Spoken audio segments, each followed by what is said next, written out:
based on information that was provided us to through members of the community and through witnesses.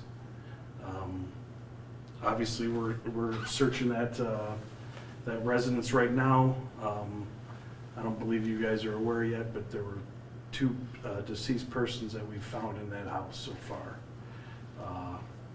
As far as identification and everything with that, we'll go through with it, the coroner's office and everything like that. I cannot tell you who they are. I can't tell you what sex or anything like that. I left the scene to come here and talk to you guys. But that'll be done by the coroner's office.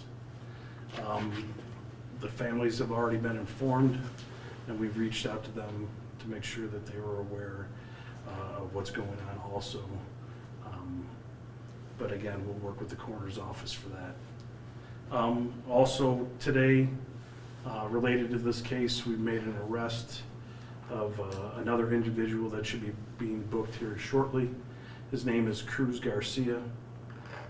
He's being arrested for 2 counts of kidnapping. We met with the prosecutor's office, the Lucas County Prosecutor's Office today, explained our case to them or what evidence we had at this point, and they authorized those charges. A female friend of his named Diamond Rivera is also going to get booked for 1 count of obstructing justice based on the evidence of what we have. This is an ongoing case. We're not even close to being done, and we're getting more and more information. Like the chief says, we're working with the FBI. They've been instrumental with this, and the prosecutor's office, the coroner's office. So we're nowhere close to being closed. So if anybody's got information, we'll take it. We're going to follow up on anything that's given to us. I will answer some of your questions the best I can. I'll tell you I'm not going to answer them if I can't, okay? So who's got a question for me? Can you start at the beginning with this party and when they were reported missing? Just walk us through the timeline of that. Well, I can tell you and I won't get into all those details because you have most of them already, but I can tell you from my understanding from this case and what I know, they were last seen on the 3rd. I believe we took which would have been Saturday, I believe we took the initial missing persons report during the day on the 5th.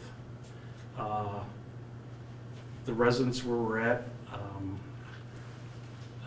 I believe caught on fire the 4th into the 5th, so the early morning of the hours on the 5th.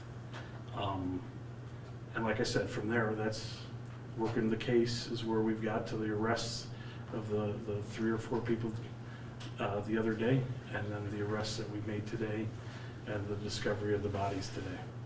Why so many arrests? I mean, it seems like a lot of people involved. You're absolutely correct. I mean, I couldn't explain it any better. There's more people involved, and we're trying to track down every lead we have through every bit of information that we collect ourselves, and again, we'll take any information we can from the community. If you're a witness or if you know something, call us. I mean, this is tragic. What evidence do you have that led you to 3015, Chase? Information from the community, from witnesses, and evidence that we collected. I'm not going to tell you anything specific that led us to there. There was an FBI presence on the scene, so what was the FBI's involvement in this? Man, they're helping us out mad crazy. They're doing a whole bunch of stuff. They have their evidence recovery team out there that are out there sifting through everything, and they're doing awesome. We saw the prosecutor out there on the scene. Is that normal? Not always, but yeah, it was nice to have him out there. We have a good team, a good nucleus of everybody that works together. So was glad he was out there.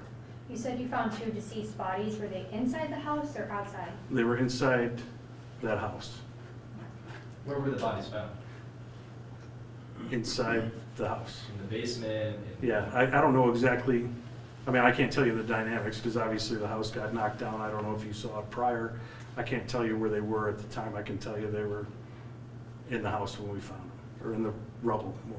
Is there any timeline in which the coroner might be processing those? What was I have not. They're still working there. Okay, I don't know how late we're gonna be out there. It could be 3 o'clock in the morning as far as I know, until we get done. It could be till tomorrow morning. So when the coroner's office is gonna do what they do, we'll see. How's the family holding up? I've talked to both of them prior to coming here to tell them what we knew. Yeah, I feel terrible for them, but they're doing okay. And, you know, yeah, I don't know what else to say other than I feel terrible for them. These are young men, if these are the victims, right? Correct. Couple more, I'll be done. Okay. Have you seen a case like this in your career before, or is this new territory for you? Unfortunately, we see too many people deceased all the time. Yeah, so we've seen cases like this before, but it's not every day. You know, there's probably only been a few times in my career that I've been up here telling you about one of the homicides that we've had or death investigations we've had before they're done, right? So yeah, so this is unusual. Can you tell Last us about question. the house itself? Was it abandoned? You know, lived there? Yeah, my understanding that it has been vacant for a little bit. I don't know exactly the details of it, but it was definitely vacant prior to the fire. Okay? All right, thank you. Thank you.